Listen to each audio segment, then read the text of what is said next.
Hi అందరికీ welcome to లక్ష్మీరాజుస్ kitchen. ఈరోజు కమ్మని నోరూరించే మామిడికాయ పెసరపప్పు చేసుకోబోతున్నాము. ఈ రెసిపీ చేసుకోవడానికి పెసరపప్పుని దూరగా వేయించుకొని పక్కన ఉంచుకోండి.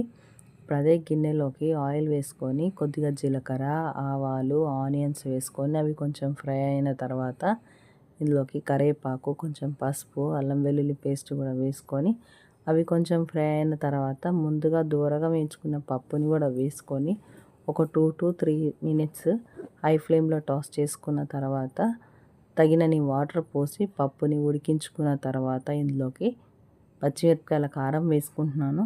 ఇది మంచి టేస్ట్ అండ్ ఫ్లేవర్ ఇస్తుంది పప్పుకు. మీకు ఇష్టం లేని వాళ్ళు చిల్లీ పౌడర్ని కూడా యూస్ చేసుకోవచ్చు. తర్వాత ఇందులోకి మామిడికాయ ముక్కల్ని కూడా వేసేసి ఈ ముక్కలు బాగా ఉడికిన తర్వాత కొంచెం లేత కరివేపాకు కూడా వేసుకోండి. ఇది చాలా మంచి అరోమా ఇస్తుంది పప్పుకి. తర్వాత కన్సిస్టెన్సీని అడ్జస్ట్ చేసుకోవడం అంటే మీరు పల్చగా కావాలా లేకపోతే దగ్గరికి కావాలో చూసుకొని తర్వాత ఒక గుప్పెడు కొత్తిమీర వేసేసుకొని ఒక 2 మినిట్స్ స్టవ్ పైన ఉంచి తర్వాత సర్వ్ చేసేసుకోవడమే. చూడండి, నోరూరించే కమ్మని మామిడికాయ పెసరపప్పు రెడీ అయిపోయింది. ఇది చాలా టేస్టీగా ఉంటుంది. ఈ రెసిపీ మీకు నచ్చితే లైక్, షేర్ అండ్ సబ్స్క్రైబ్ చేయండి.